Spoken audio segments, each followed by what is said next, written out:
So for those of you who weren't here yesterday, I'll just say a couple words, or first class, I'll say a couple words about what happened, basically 4 words. The course is really made up of 4 different elements. The first part is the standard financial theory course that grew up in the last 10 years at a lot of major universities, pioneered by a bunch of guys who won Nobel Prizes in business schools.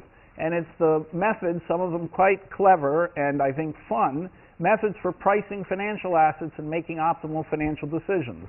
So you're going to learn all these tricks and how the financial system works, and you'll learn it both from a theoretical point of view, the way they thought of it in these finance schools, and also from a practical point of view, since many of these very same problems come up all the time in the hedge fund I helped start.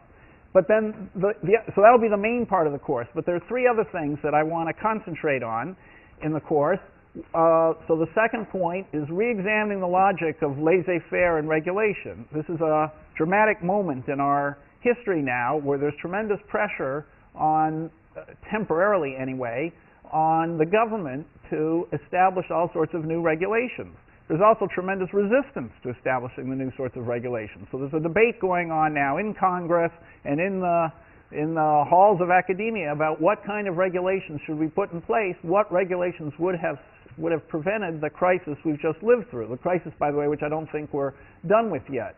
So there's a very powerful argument in economics, the most famous argument in economics, the invisible hand argument, that basically says markets work best when they're not encumbered by government interventions.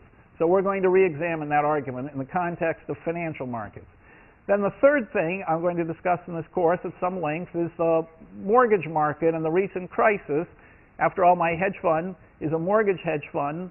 We founded it in 1994, by the way, which was the 5 years before that. I was running the fixed income research department at Kidder Peabody, which was the biggest player in the mortgage market then. On the sell side, the hedge funds buy mortgages, investment banks create and sell the mortgage securities. So I was running the research department at the firm that did 20% of the market in what's called CMOs.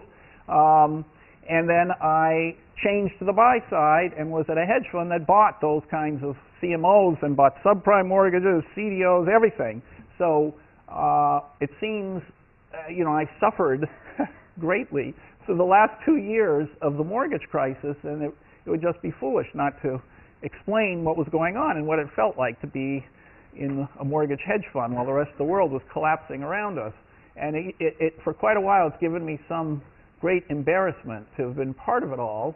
On the other hand, now I feel like one of those survivors that hundreds of our counterparties and much bigger mortgage players went out of business and we didn't.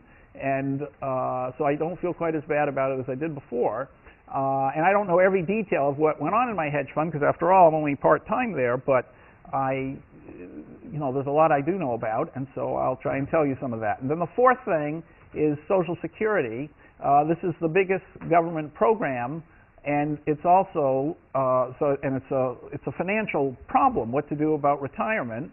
And Social Security is the biggest government program of all. The only thing close is the military budget, and so in terms of annual expenditures. And so I'm going to explain how that works and what the problem is and how it arose and what I think the solution is. So those are the 4 things the course is going to concentrate on. The mechanics of the course, again, are homework. Every week there's going to be a homework with little problems illustrating what we're talking about. I think that, so there's one already on the web Tuesday, today. Every Tuesday there'll be one on the web. It'll be due the next Tuesday. The sections will always meet between Thursday and Monday, so the problem set will come Tuesday. You'll have 2 days of classes on the material that the problem set will cover, and then you can talk to the TAs about stuff between Thursday and Tuesday when I presume you'll do the problem set. And that's 20% of the grade. 20% is the first midterm, 20% is the second midterm, and 40% is the final. 2 midterms takes a lot of class time. On the other hand, and it also takes a tremendous amount of effort by the TAs, and so I appreciate their willingness to grade in 2 midterms, but I think you'll find it's helpful to study the course in 2 pieces than try to do the whole thing, or it'll be much better for you, I found in the past, to have 2 midterms. Okay, so that's pretty much. Oh, and one warning: the course doesn't require difficult mathematics, but for me, as I said in the first class, it's very interesting that there's so many subtle things that affect a financial decision, and you have to think about what you know and all the different things you know. You have to think about what the other guy knows who's taking the other side of the market. You have to think about what he knows about what you know, and you have to think about what he knows about what you know about what he knows, and all that thing in the end boils down to one number, the price. So it's a philosophically interesting problem, you know, interactive epistemology. Some people have described economics as interactive epistemology. It's more complicated than standard epistemology and philosophy, because they're you know, they go in circles thinking about what one person knows and whether you can know that you know and stuff like that. In economics, you have to worry about what you know, what the other guy knows, what you know about what he knows about what you know, etc. It's a more complex problem, and yet at the end, there's just one number which can be right or wrong. And so, when I was a freshman here at Yale, my roommate, who was a classics major, said that, you know, his subject was much easier and much harder than mine. That was math, because, you know, all I had to do was be right. And so I'm going to take advantage of that simplicity, and there's going to be, every problem is going to have a number that you're supposed to find. And so it's not complicated mathematics, but it involves lots of numbers. And so if you hate numbers, you shouldn't take this course. And as I said before, there's always been people who, you know, you can be very smart. You can also have a great future in finance and not like numbers. So, you know, you can like making deals and things like that, not thinking in terms of numbers. So just because you don't like numbers and maybe shouldn't take this course doesn't mean you should be discouraged about finance. It's just how I happen to teach the course, because that's what's comfortable for me. So I'm just warning you about it. It won't be hard, but it'll be relentless. Okay, so I want to talk today about that second problem, about the logic of the free market. And to do that, I'm going to have to introduce a model. So it raises the question of what is a model in economics. So many of you have taken economics before. You sort of know what this idea is, but I think it's worth spending a minute on it because it represented a revolution in thought. So for an economist, a model means you distinguish exogenous variables from endogenous variables. The exogenous things people can't control. They're just the weather and things like that. The endogenous variables are things they can control, and you're trying to predict what the endogenous variables are going to turn out to be. Like, what will the prices be? What will the consumptions be? Things like that. How much income will people have? Those are the endogenous variables. So you have a theory so the theory is couched in terms of equilibrium. There's a bunch of equations which have to be satisfied, f of e and x. So given the endogenous variables and the exogenous variables, exogenous and endogenous, I wrote them in that order, there's a set of simultaneous equations, f, that have to be satisfied. And so you find equilibrium when given the exogenous variables e, you find the endogenous variables x of e that solve that system of simultaneous equations. All our equilibrium models are going to have that form.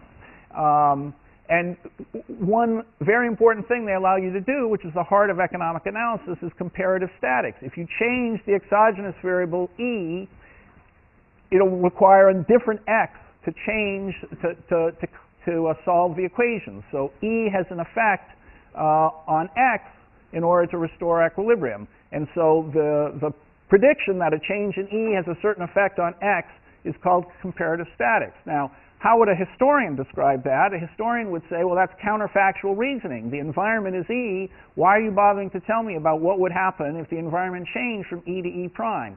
Well, that's the heart of economic analysis. So in history, you hardly ever get much. You know, people talk about it a little just to raise the question, you know, how would the Vietnam War have gone if Kennedy hadn't been assassinated? So they all bring that up, but then you get two sentences. Oh, he was really going to pull out, or oh, he had been sending more advisors, he was going to, it would have gone the same way. That's about it. In economics, the heart of the thing is to go off on a tangent and figure out what would have happened if the environment had been different. So, why do a model? Well, because many different settings can be described by the same model, so it just saves time. It makes things much simpler. From the counterfactual reasoning, you're making predictions. It helps your understanding, And then for the purposes of the next few lectures, the most important thing is there's some properties of equilibrium. Like, for example, equilibrium is so good, you wouldn't want to interfere with equilibrium because it makes everyone so well off, and it'd be a terrible thing to regulate. So those properties of equilibrium are what we have to test the logic of. So there's an obvious critique you can make of modeling. The first person to make a model was Ricardo, who you, I'm sure, have heard of, the principle of comparative advantage. And he was the first guy who didn't write verbally. He said, okay, I'm talking about international trade and why free trade is a good idea. I could make a verbal argument. That's what everyone else has done. But I'm not going to do it. I'm going to say, suppose that England produced, with 1 hour of labor, 3 bottles of wine and so on, and he had a little numerical example, and he solved it, and he showed that in that numerical example, it's better to have free trade, as paradoxical as it might have sounded at the time. The Portuguese had such lower labor costs. Why shouldn't English workers be afraid of being thrown out of their jobs when trading with Portugal, where the labor was so much less expensive? Well, we explained why that turned out not to be the case, but in terms of a model. So Malthus, who you've also heard of, a contemporary of his and his rival, but also his friend, said, this model stuff is ridiculous, because if you start making a model, the point of a model is to make deductions from it and to analyze it deeper and deeper and deeper. And of course, the model to begin with is going to be wrong. And as you go deeper and deeper in the analysis of the model, the error that you made at the beginning is going to get compounded. Like he said, the tailors of Lipuna, who by a slight mistake at the outset, doing their stitches, go wrong, the stitch goes further and further wrong, arrive at conclusions the most distant from the truth. Anyway, that's what you might think is wrong with models, and the very first model was critiqued by that reasoning, but it's turned out historically that modeling is the way to make progress in economics, and everybody does modeling now. You'll find out as I talk more about it that the Coles Foundation, which has been at Yale since 1955, was founded by a Coles undergraduate. You'll hear the whole history of it. I was the director of it for 9 years. That was the one most important institution in the world promoting the uses of mathematics in economics, and the revolution succeeded, and now all economists use models and mathematics. Anyway, let's take an example of the simplest model. There's so many different ways of organizing price and trade. There's, at a supermarket, the seller just sets the price. You decide to buy it. If you go to Jerusalem or something, you in the old city, that you're haggling over everything, and you offer this, and the guy says no, and you walk away, and you come back, and it takes, half a day to argue the price, but that's another way of arguing the price. Then there's, the government could set the price. In the Paris Bourse, the way it worked is, there would be a temporary price set, and then supply and demand, people would announce how much they wanted to buy, and if supply didn't equal demand, the price would get changed. So it was, tatomon means groping to the price. There's the commodities future, just like the experiment we ran, where people yell at each other. There's, computer bid-ask prices, where you do everything online. There's the specialist in the stock exchange. There's one guy everybody has to come to, and so he's responsible for clearing the markets. So I might, in fact, mention a little bit of the history of this sort of thing, if I can hit escape, which might be somewhat interesting. So the first people who had these well-developed markets and money were the Lydians. And, they invented money in 640 BC, and they had gold coins, and, with all this money and trading, they got very quickly to gambling and prostitution for money, and, Midas, the Midas touch was, everything turned to gold was Lydian. They've discovered all these mints in where their capital was, so they know that they were making all this money in gold and stuff like that. So they had open-air markets. They invented the retail markets.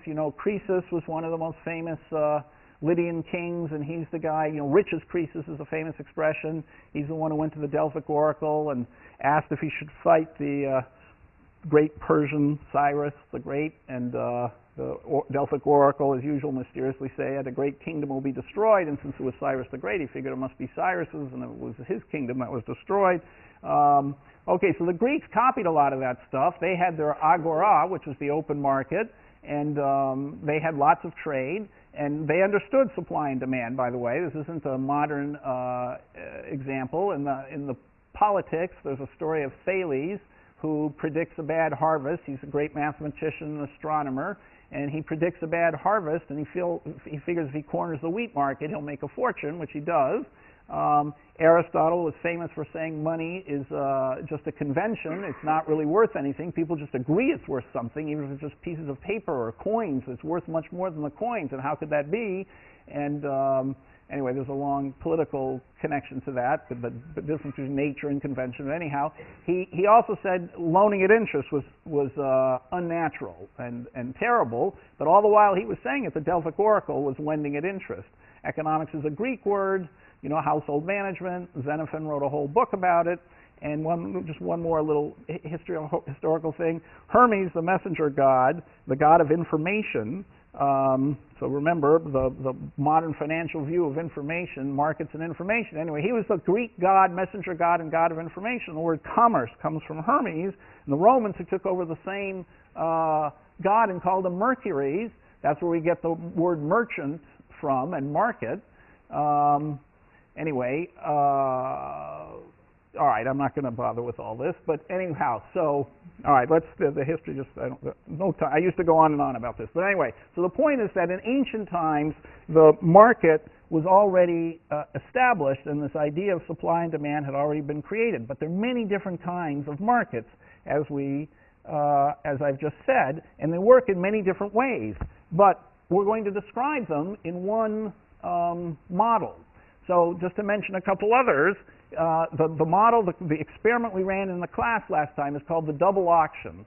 And the experiment I told you about and had you do was actually an experiment that has been run before. And for the last 10 or 20 years, many economists have run these sorts of experiments. It's amazing that before 20 or 30 years ago, no one thought to do that. You didn't think that students with no training and no experience could ever be led to do something that was sensible. But actually, you did quite brilliantly. And by the way, I've been told that those of you who performed, maybe you're still in the first two rows, you have to sign, even those of you who are left at the end, unable to trade, you have to sign a release form, so you're disappointed. You can't sue Yale for your disappointed faces appearing on the internet afterwards.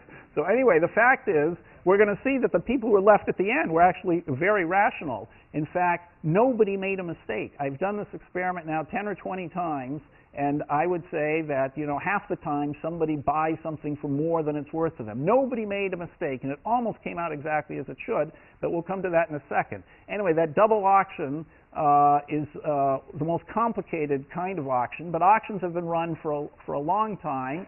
The first recorded auction you may have heard about was Herodotus.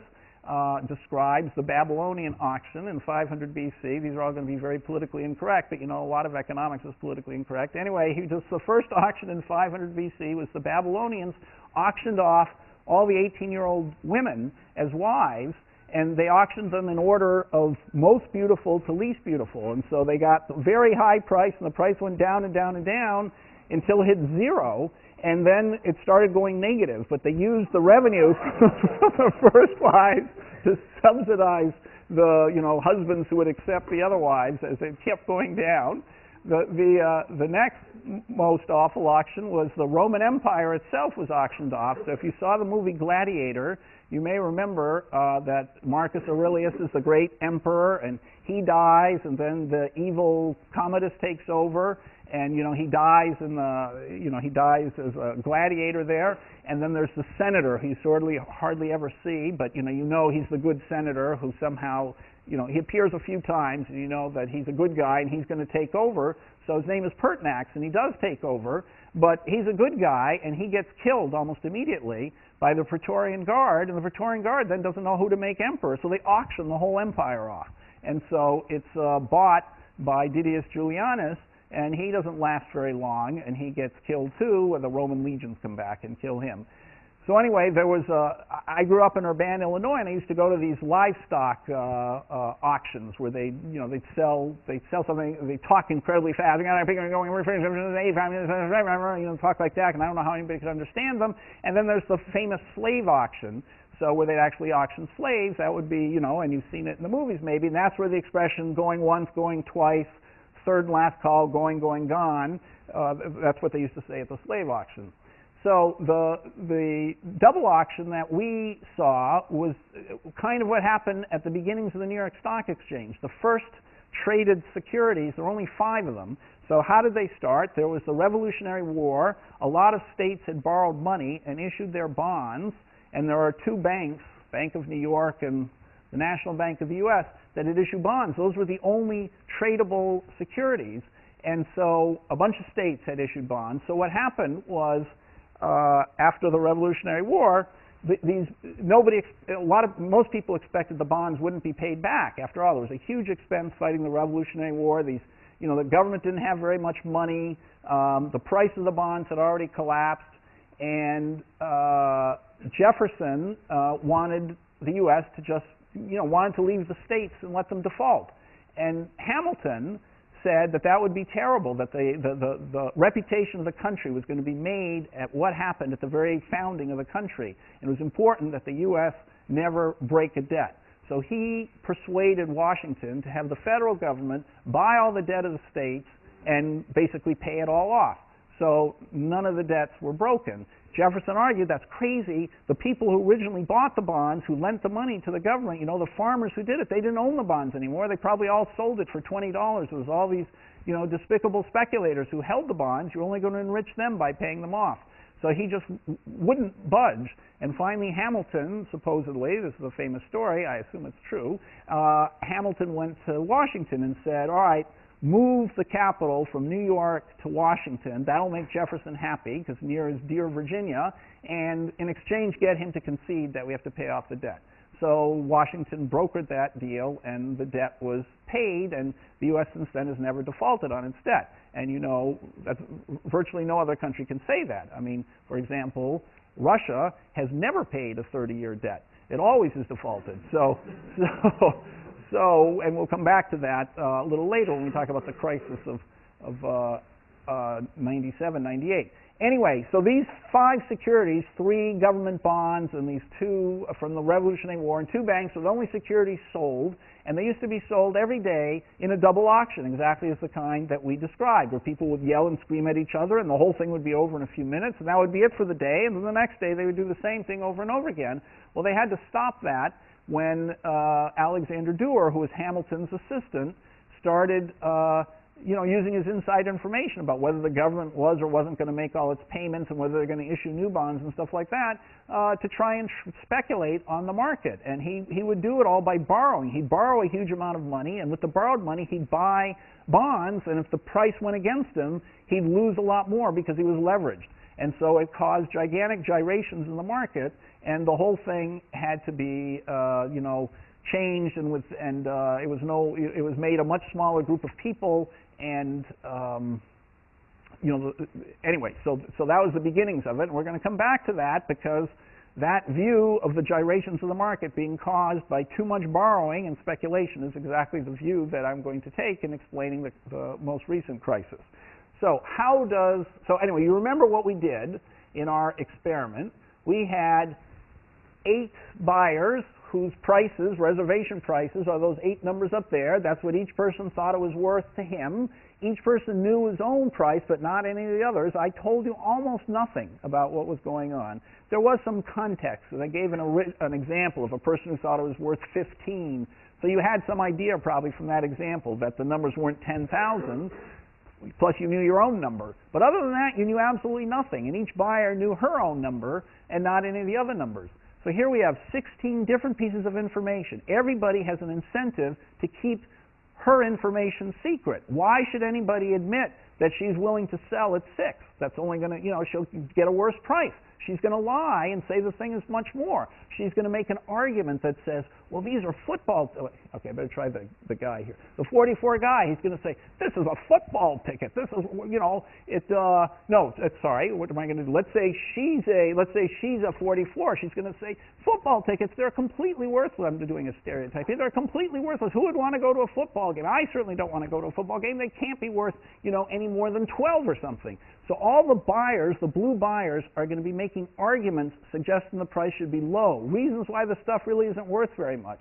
All the sellers are going to be making arguments saying the stuff is intrinsically incredibly valuable. Football tickets are incredibly important. So That's the facts. Now you need a model and a theory that fits the facts. And I'm belaboring the obvious, but the obvious is always central to everything. The obvious theory would go something like, well, you know, somehow these people are going to get matched up, and maybe 38 will sell to 44, and all 8 things will be sold, and the more transactions you have, the better. And, you know, what else might a theory say, a wrong theory? It might say, you know, the more people in red are, the more people making arguments that the price should be higher, the more compelling the argument will be. You'll be overwhelmed by numbers, and you'll think that the price should be higher because more people will be arguing for a higher price. Okay, but the theory, the economic theory, is the exact opposite of all that. So the economic theory is quite a shocking theory, I think. It starts with a situation where people are arguing and talking about the price. They're not doing anything else but making arguments about the price and making offers about the price. They're haggling about the price. The whole of the activity is about the price and how to change it and what it should be. The economic theory, the first theory, most important theory of economics, supply and demand, is that,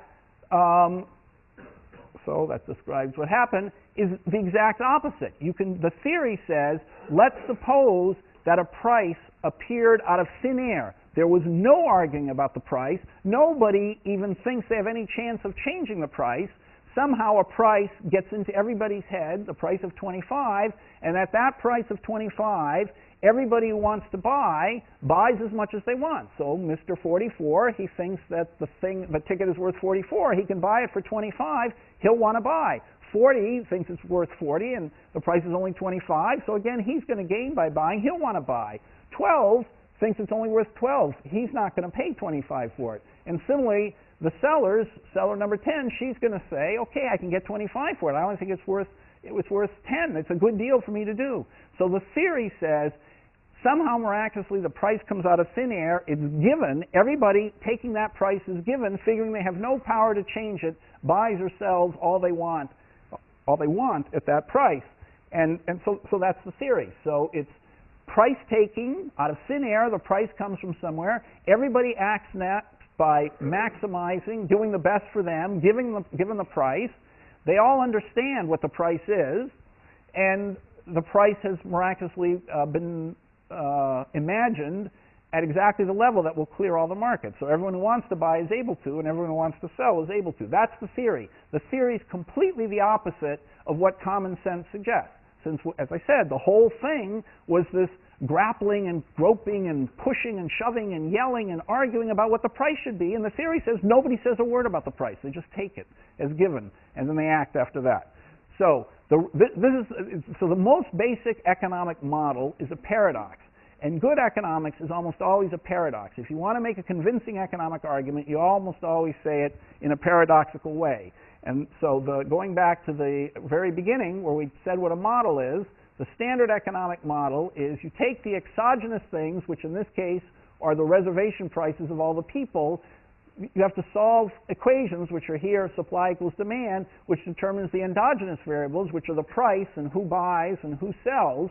And the reason the theory is always often paradoxical is if you change some exogenous variable, it looks like it's going to move things in a commonsensical direction. But then when people react to the change environment, X is a reaction to the change in E, and the change in X might be so big and so important that it reverses the apparent change in E.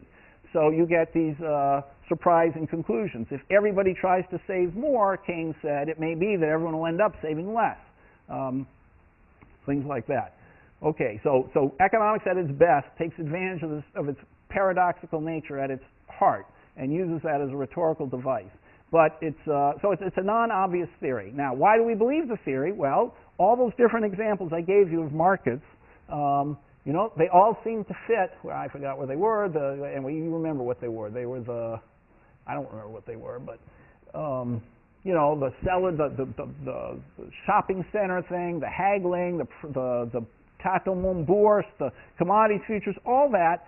If you look after the fact at what people wanted to do and what price emerged, it seems to fit the theory. So there's overwhelming evidence that this theory seems to work. And you saw that in our own example, in our experiment, where you had no training at all, it came pretty close. All those 5, so all these 5 red sellers, they all sold, I think, and the 5 buyers, the only difference was that instead of 26 buying, 20 bought. Okay, and the prices were all between 20 and 25, so they weren't exactly 25, but they were very close to 25, and the 10 people who were supposed to have bought and sold, well, 9 out of the 10 actually did buy and sell. So it's pretty hard to match a theory like that with so little practice. I mean, it's you know, I've always found it quite astonishing.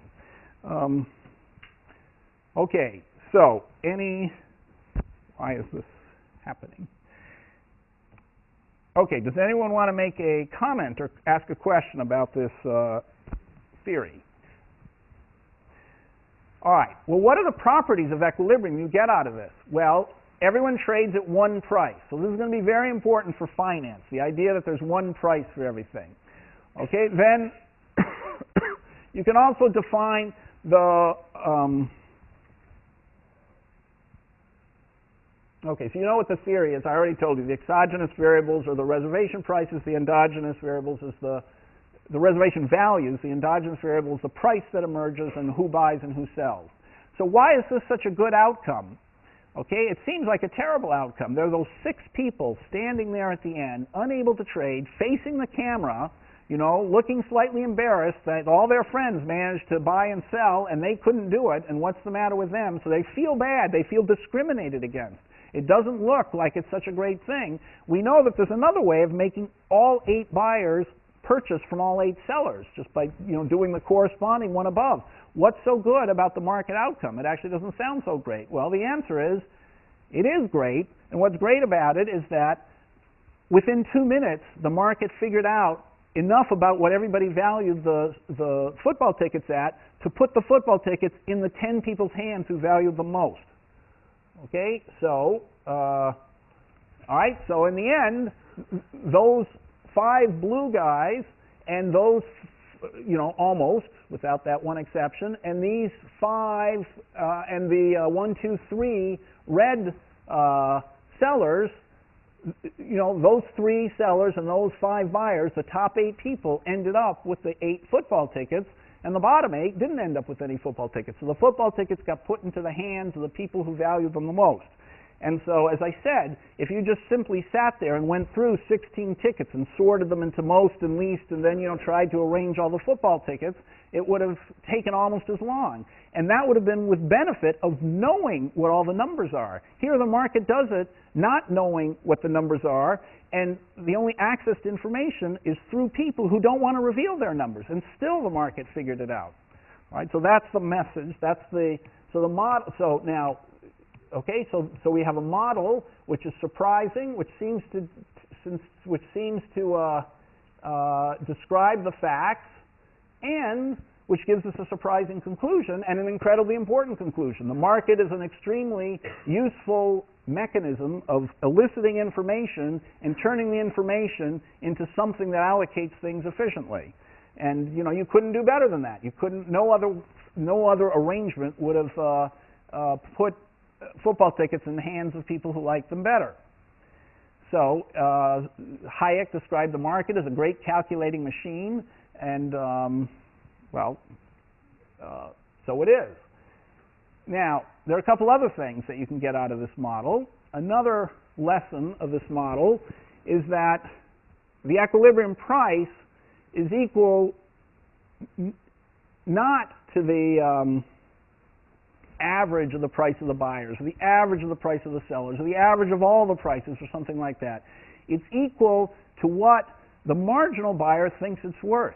So there's a critical marginal buyer and marginal seller. They're almost indifferent to buying or selling. You know, they could go either way. They're pretty close to buying or selling. The price is going to turn out to be very close to that valuation of the marginal buyer. Okay, so somehow the margin is going to play a big. So the word marginal, this is an invention in 1871, is going to play a big role in economic reasoning.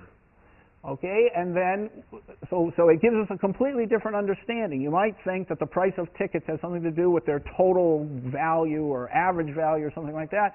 It's got to do with the value of a marginal person, the person just on the edge.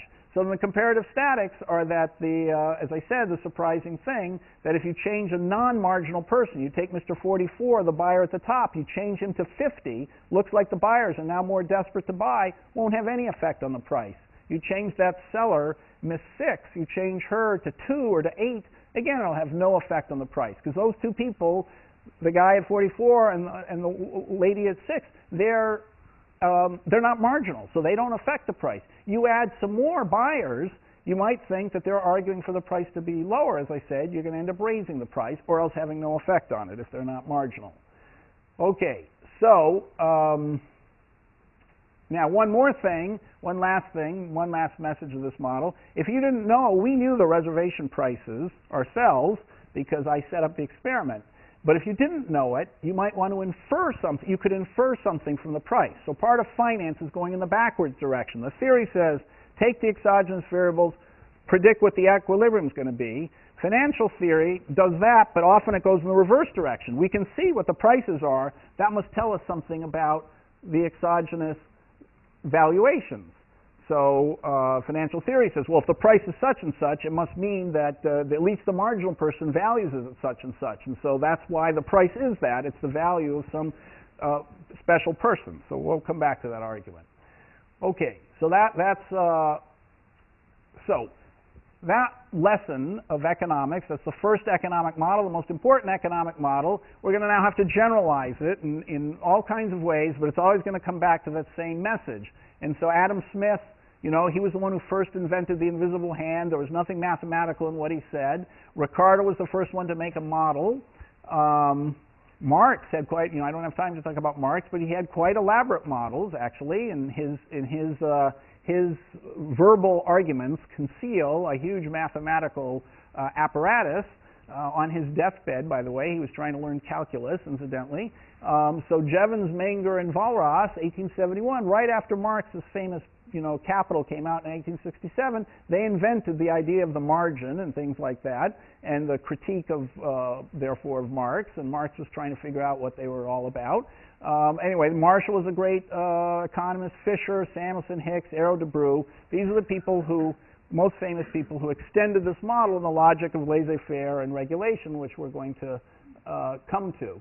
Now, what are the two ways we have to generalize? There are three ways we have to generalize the model. We have to think of many commodities, not just one. We have to think of people buying more than one unit of a commodity. Okay, that's called general equilibrium. And then we have to put in financial things. We have to put in stocks and bonds and things like that. It sounds like, you know, things are going to get so complicated, but in fact, it turns out, I'm going to spend another class after this talking about this, there's not that much complication to get all those things in. There'll be 2 more classes about this. So I'm recapitulating all that you have to know for the purposes of this class about from introductory economics and intermediate economics. The only thing you have to know, you'll hear now in these 2 classes, and some of you will find it's incomprehensible, and so that's why one good reason for doing it now, you find out right at the beginning whether it's too complicated to bother with. So anyway, I'm going to keep going now to extend the model. So the biggest advance, the next advance sort of, which was related to this, is Adam Smith said, how could it be that water, which is so valuable, has such a low price, and diamonds, which are so useless, basically, to everybody, has such a high price? I mean, there's not some marginal buyer who thinks that diamonds are somehow more important to him than water. So how could it be that water's got a much lower price than diamonds, and everybody would say that it's more valuable? Well, to answer that question, what we have to do is we have to imagine that people are capable of consuming more than one good. So for instance, let's imagine that there's good X here, which is the football tickets we had before. And you remember our numbers. Let's just go back to the numbers for a second. I'll stay here for a while. The first buyer thought one ticket was worth 44. A second ticket was useless to that buyer. Well, suppose we write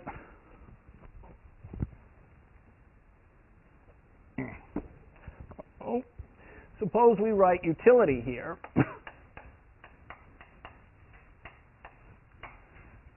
Okay, now this first buyer, let's put this 44 here. This first buyer, you might say, got utility of 44 for holding one ticket. If he holds half a ticket, maybe his utility would be 22. Now, in fact, we know that half a ticket doesn't get you into a game, so his utility would really be 0. But, you know, the half, when we're talking about thousands of tickets to a football game, a half or one, it's not so important. Let's just say that his utility went up linearly with the quantity of tickets he had. To make a discrete variable a continuous variable, his utility goes up linear at the rate of 44 per ticket. Well, after one ticket, he gets no extra utility out of holding any more tickets. So his utility might look something like that. Okay, but now let's imagine he wanted 2 tickets, and that the first ticket was important to him, and the second ticket, he could take his girlfriend, let's say, but she doesn't want, you know, he's not quite as worried about her as himself. So let's say that he, for the second ticket, gets an extra 40 utiles. So after you get to ticket number 2, his utility is going to be up to 84, okay, which is 44 and 40. Now you notice that the rate of increase of utility per unit of ticket is 44 here, and then it switches to 40. Okay, now why do I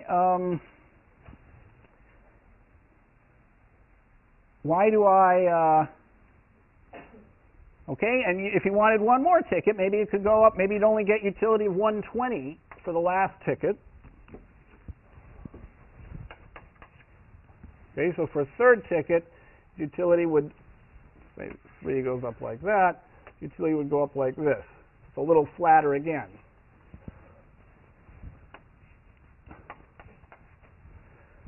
Okay, so here we have a utility function which is increasing the number of tickets you hold. It's not restricted just to having one ticket, but the rate of increase goes down as you get more and more tickets, from the rate of increase of 44 to the rate of increase of 40 to the rate of increase of 36. Now, if you ask this person how many tickets does he want to buy, well, what's he going to say? How is he going to figure out how much to buy? Well, suppose, okay, so this is his utility, but now I claim this person with buying multiple tickets is going to behave exactly like the top 3 people up there would have behaved. Okay, so his utility at the top for 3 tickets is 120, for 2 is 84, for 1 is 44. Those sound like important numbers, his total utility. But actually they're not important numbers. The important number is the margin utility. So the margin utility, so if we go 1, 2, and 3 here, the margin utility for the first ticket was 44. Like that. The margin utility for the second ticket was 40. And the margin utility for the third ticket was 36. So those are the important numbers, the same numbers that are up there. Why is that? Well, let's ask the guy, okay, this person who now likes 3 tickets, after here, let's say he's flat, so it goes down to 0. Let's ask him, how many tickets would he buy at the price of 42?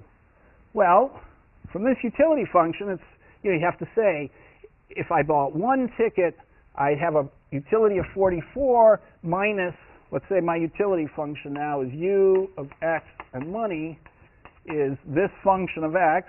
I'll call this u of x. I don't want to write it out. This is u of x plus m for money. So he says if I buy 1 ticket at a price of 44, I lose 42 from here, but I gain 44 from here. So I probably should buy 1 ticket. If I buy a second ticket, I go up, this number goes up to 84, and now this one goes down by 42 twice. So maybe it's not such a great idea. So what is he actually thinking? All he's doing is he's looking at the price on this axis and comparing it to his marginal utility, the extra utility out of getting an extra ticket. So if the price is 42 here, he's going to say, well, at a price of 42, the first one's worthwhile. I'm getting more utility out of that. After that, it's stupid to buy another ticket because I'm getting extra utility of 40 compared to a price of 42. So he's going to do exactly the same thing as our single buyers, our single ticket buyers did over there. One guy whose utility goes from 44 to 84 to 120 is going to behave exactly, provided he's got enough money to afford to buy at these going prices. His behavior will be exactly the same as the 3 separate individuals over there. So in fact, the marginal revolution, so Jevons, Menger, and Walras in 1871 all came up with the idea at the same time of diminishing marginal utility.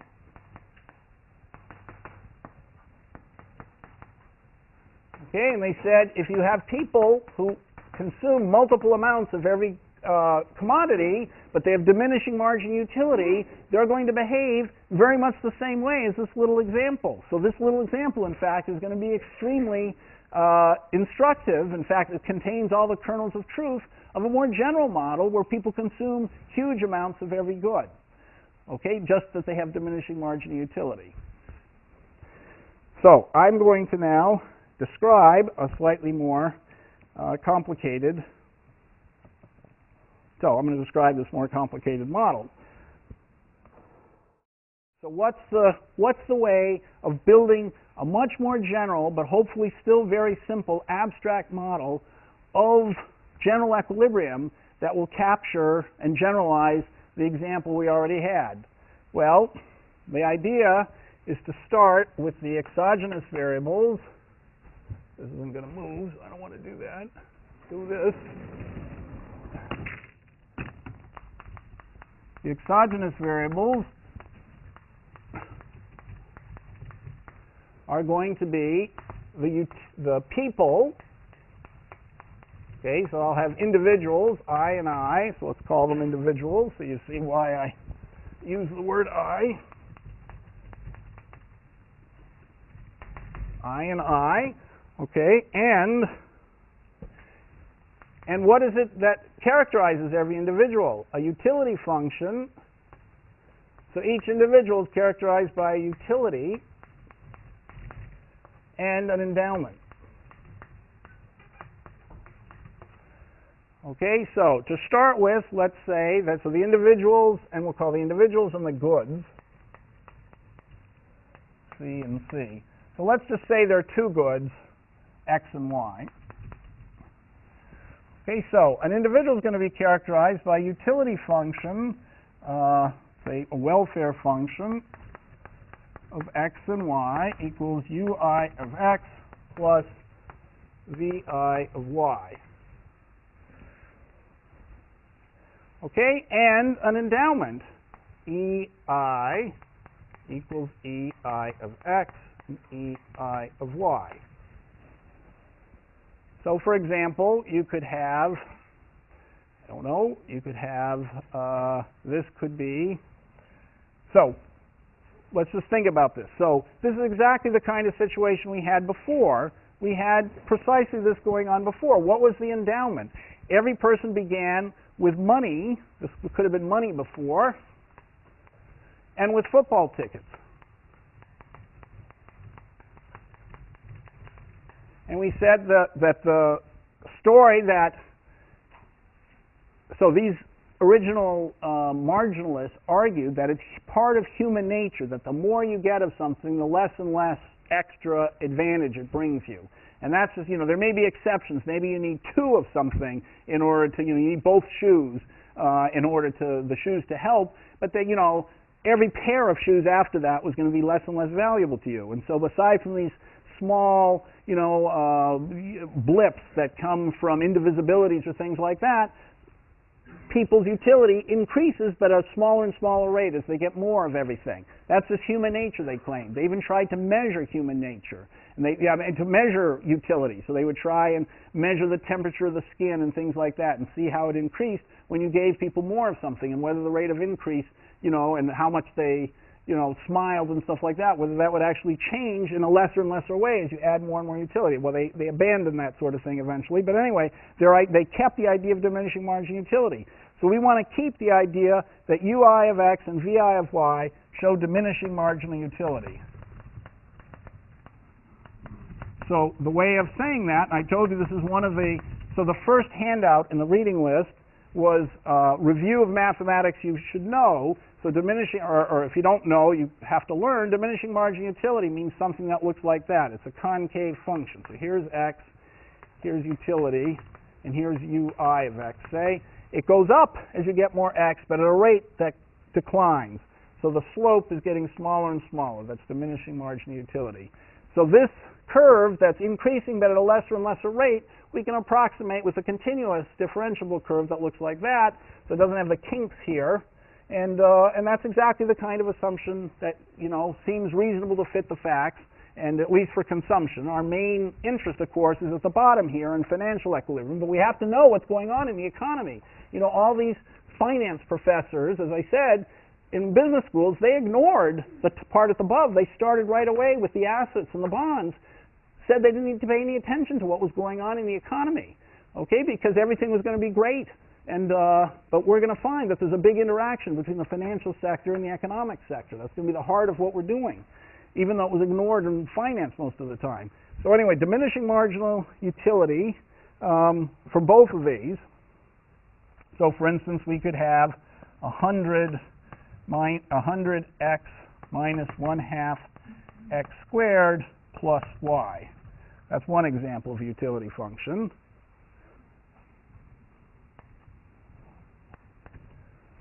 Okay, so that's going to be a standard kind of utility function. So the only two ones I'm ever going to use are things like this, or 1/3 log x plus 2/3 log y. Whenever I write log, I mean natural log. Okay, now, this is linear quadratic. So this is quadratic. In fact, linear quadratic, so maybe both will be quadratic, and this is logarithmic. Now, both of these have this property of diminishing marginal utility, because I can take the derivative of this, the derivative of 100 x minus 1/2 x squared, so the marginal utility of x is equal to 100 minus x. And that obviously declines. So it's diminishing marginal utility. And then the derivative here, the marginal utility with respect to x, depends on x again, is going to be 1/3 times 1 over x. Because the derivative of the log is 1 over x. And as x gets bigger, that also declines. So these are the two functions that we're going to use over and over again because I want to make things concrete with actual numbers. So we'll always solve examples with quadratic stuff, maybe everything will be quadratic or linear, and with logarithmic stuff. Those are the only two functions you really have to be totally comfortable with. So you have to understand what a derivative is. This is a partial derivative. So how much extra utility do you get out of consuming more x? If you've already got a certain amount of x in your possession, it's 100 minus x. How much more utility do you get out of consuming more x if this is your utility when your consumption's already a certain amount of x? It's 1/3 times 1 over x. So those are the two things you have to be comfortable with using. Okay, so that's the utility. What else do we need to describe a person? It's his endowment. So it's only two goods. So here's x and here's y. So we could have an endowment. EIX, EIY. That's the endowment of x and y of a certain person. EIX and EIY. Okay, so this person, let's say it's this top guy, 100x minus 1 of x squared plus y. He has a certain utility function. He's got a certain endowment. Maybe there's somebody else over here who I can put in a different color. I think pink is a good color. So another person might be over here. And this is EJY and EJX. Okay, so J has a lot more of y and I has a lot more of x. They're two different people. But you could imagine not two people, you could imagine 150 of you with different endowments and different utility functions, or 300 million of you with different endowments and different utility functions. And what general equilibrium is about is saying, well, if you've got all these people with well-defined utility functions, those are the data, we may not know them, but they know them themselves, with all those utility functions and all those endowments, and you throw 300 million of them together, or 150 of you together, can you predict what's going to happen? And is the thing that happens good for the society? Okay, so that's the problem with general equilibrium. And it turns out that with these simple utility functions is very easy to solve for equilibrium, predict what will happen, and things look great until you get to financial equilibrium. Okay, and we'll be able to solve them either by hand or on a computer. And we're going to take advantage of that because we want concrete answers to concrete problems, and we want to interact it with the financial world to see how, to see what happens. So, so remember, what's the next step? The first step is exogenous variables. Okay, so we defined the exogenous variables. The next step is the endogenous variables. So what are the endogenous variables going to be? So the endogenous variables are going to be the prices and the trades or final consumptions. You can always deduce a trade from a final consumption because if you know your endowment, the exogenous thing, and you're consuming more of X than you're endowed with, you must have bought that difference somewhere. And if if you're consuming less Y than you started with, you must have sold some of that Y in order to end up consuming less. So the endogenous variables are the prices and the trades. Now, how can we make a general theory that for an arbitrary number of people, an arbitrary number of goods, you can solve and figure out what's going to happen that looks very much like the example and has as a special case the example we did to begin with. That's what happened with general equilibrium, and I'm about to describe it. So the next step is always to write down the equilibrium as a bunch of simultaneous equations. Okay, so what are all the equilibrium equations going to be? And that's what's going to be our model of what happens in the world. Okay, are there any questions? How are you all doing here? Is this painfully repetitive of what you know, or I need some feedback here. How many of you haven't seen this before? Everybody's seen this before? What about all these people who emailed me and said they were scientists and philosophers and psychologists and they wanted to take economics? The first day, so you're one of those people. Maybe you didn't email me, but okay, so this is first for you. But everybody else, you've all seen this before. Okay, well that's good. I can move along here. So I'll keep looking at you. I'll keep looking at you as I proceed here. So don't feel bashful. All these, speak up if it's not making sense. Okay, so what was the great conceptual advance? It was one conceptual advance was the budget set. Now, this will turn out to be, in economics, the rest of the 140 of them have all got this down, but as soon as we turn it into a financial problem, they're not going to be able to do it again, even though it's going to be the same idea. So this budget set was an extremely clever idea, which I'll now repeat for them and tell you for the first time, but I can almost guarantee that although they all think it's obvious, when we do the first financial problem, they aren't going to be able to do it, even though it's the exact same idea. So what's the idea? You begin with your endowment EIX and EIY. So this person has to buy and sell X and Y. So the person says to himself, I've started with this X and Y. I might like something that's better. Now, how can you illustrate what's better for this person? Well, Edgeworth, as I mentioned, Edgeworth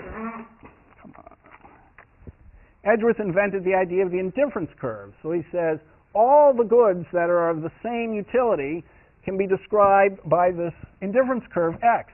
This person, her utility is 1/3 log X plus 2/3 log Y. Well, if she consumes less of X, enough extra Y will put her up, make her just indifferent to where she was before, because there's a trade-off between X and Y. Economics is all about trade-offs. So this is her indifference curve.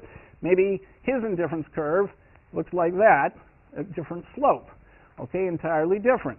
So he thinks a lot of Y, a little diminution in Y, you better get a lot of X to compensate him. She's kind of more balanced and thinks X and Y, unless she starts to get too much of X, in which case Y is more important to her. She in general is more balanced than he is. But anyways, they have different tastes, different utility functions, and different endowments. So what's going to happen in the end? Well, the budget set describes what she can do. We're going to assume, as we did before, that cornerstone of economic reasoning, somehow when these 100 million people, 300 million people get together, they're going to miraculously discover the price. They're going to be screaming at each other, but we don't care about that. We just say, for the purposes of the big picture, some price of x and y is going to emerge. So equilibrium is going to be a price of x and a price of y. It's going to emerge, and now what is this? What can she do? Well, she can say, okay, given my x, I can buy more x than I started with. And if I do that, the price of x is px. So if I want to buy more, I have this already. So I want to end up consuming xi. So final consumptions will be xi and yi. This is the final consumption. So my trade, if I want to buy more, I can express the idea that I'm buying more by saying my final consumption is bigger than my endowment. So I've had to trade to get this much more, which means I had to pay px times this difference. Okay? Now, how did I get the money for that? Well, I got the money for that by selling some of y. So I sold y. I started with EIY, and I sold some of it because I ended up with less than I started. So the money I got by selling y, I can use to spend on buying x. That's the basic budget constraint. Now, the cleverness is in realizing that it doesn't matter which one. So here, xi is bigger than EIX. You're buying x. Here, yi is less than EIY. You're selling y. And so the revenue you get from selling y equals the expenditure you make on buying x. So the cleverness is in realizing it doesn't matter what the signs are. If xi is less than EIX, this equation still makes sense, because then you get a negative number. Right? You've gotten money by consuming less x than you started with, so that's money you can use to buy y, and then you'll be able to buy more y than you started with, so this number will also be negative by the same amount as this. This is the extra value on y, this is the extra value on x. So whether the x's and the y's are bigger or smaller than the EIX's or EIY's, this equation defines the budget trading opportunities of the agent. Now, did that go too fast where you got that? Okay? So you can write that a little bit more simply by saying, putting a plus here and reversing the order, making it more symmetric. So this is yi minus EIY equals 0. Okay, so that's the budget set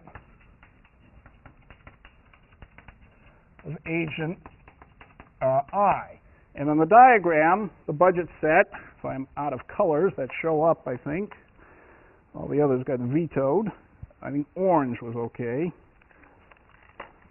Okay, the budget set then will be something that looks like this. Oh, that was terrible. Gosh, how bad can you get? Okay, so that budget set might look something like, make it this way. Okay, it looks something like that. It's a linear line that goes up. Let's forget this guy's budget set. We'll do the other one. I can get it better in the picture. So this one's budget set. His budget set might look something like that. Okay, so his budget set, never mind hers, it goes off the page. His budget set, he starts with his endowment. He can, if the prices are given, px and py define a linear trade-off between xi and yi. In this case, j, because the more x you consume, the less y you have to consume, and there's there's going to be a linear trade-off between the two, given by rearranging these terms, because they're all going to, these px and py are fixed, so these are just a linear equation in xi and yi, and so that trade-off is given by that budget set. So Mr. Pink is going to try, given his opportunities on this budget set, to pick the combination of x and y that's best for him. And so that's going to turn out to be something that's right here, because no other combination of x and y will give him as much utility as that. Okay, did that make sense? All right, so that's it. That's the main lesson. So how do you describe now the whole equilibrium conditions?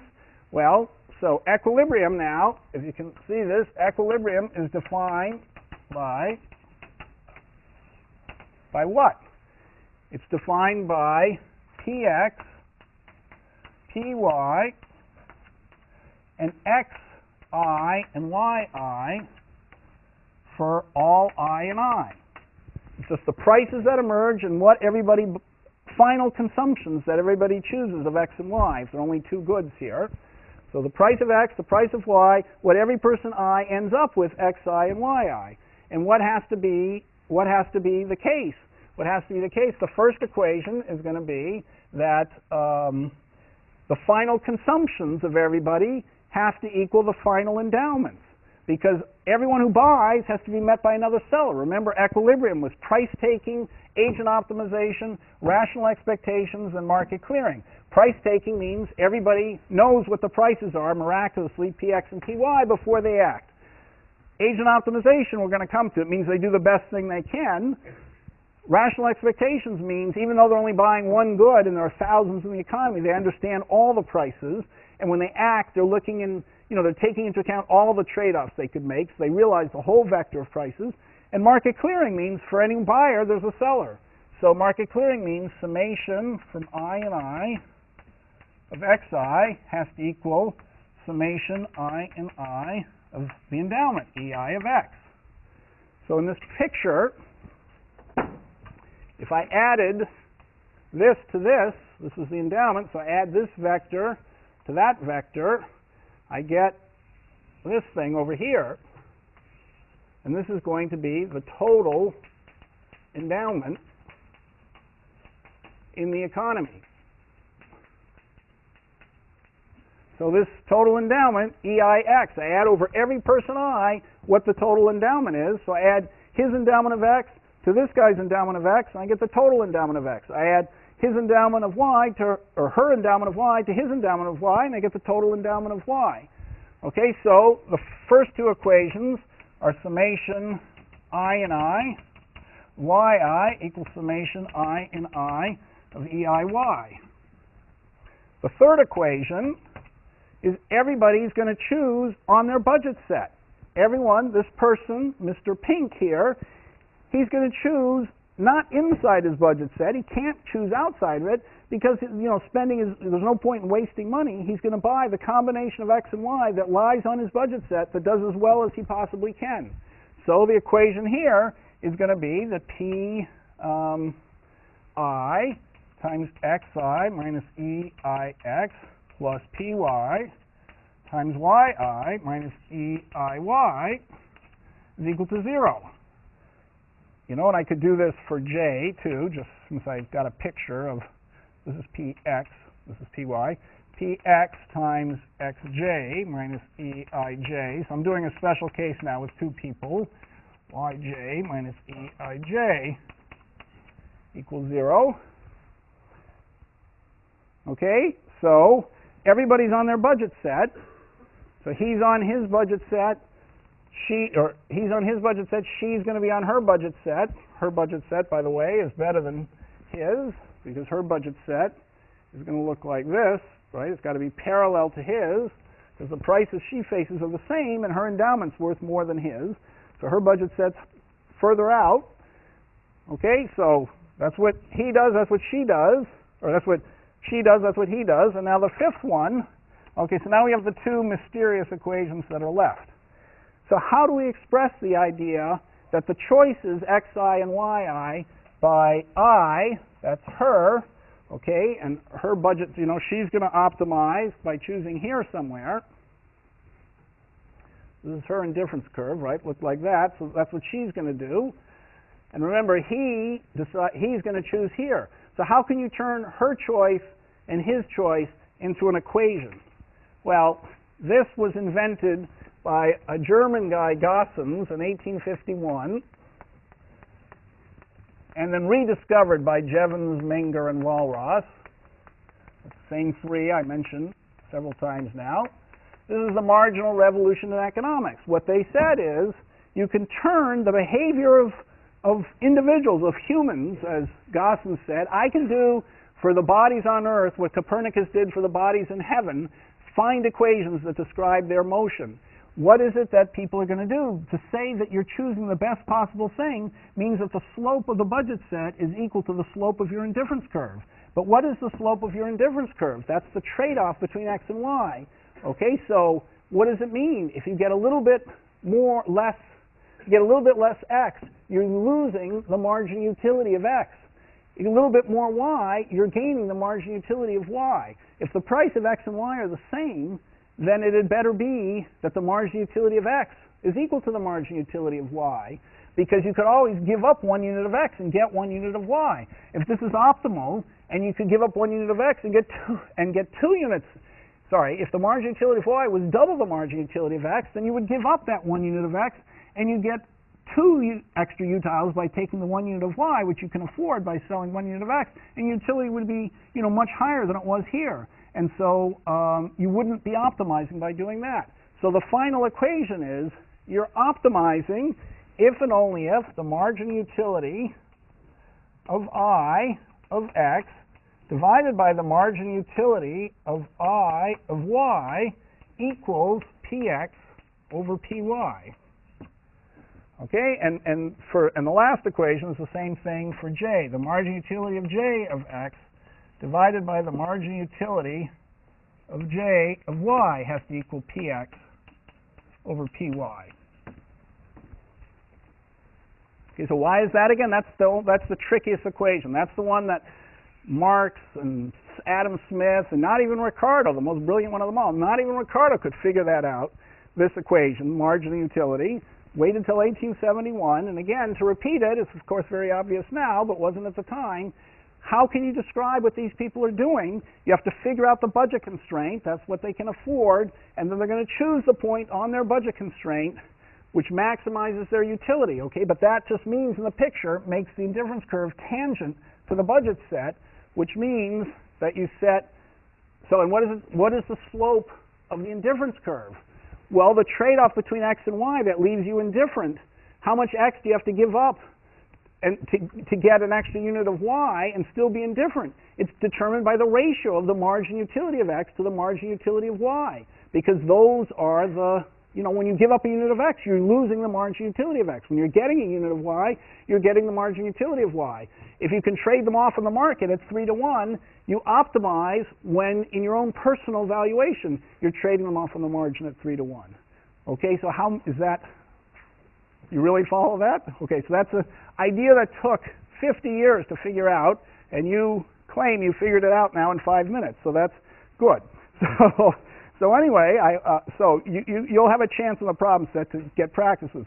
So those are the equations. We now basically have described economic equilibrium. So we now have the ability to play with all kinds of models, as we'll start in the next class doing, solving for economic equilibrium, figuring out what will happen, and then complicating it by adding a financial sector and see how that affects what goes on in equilibrium.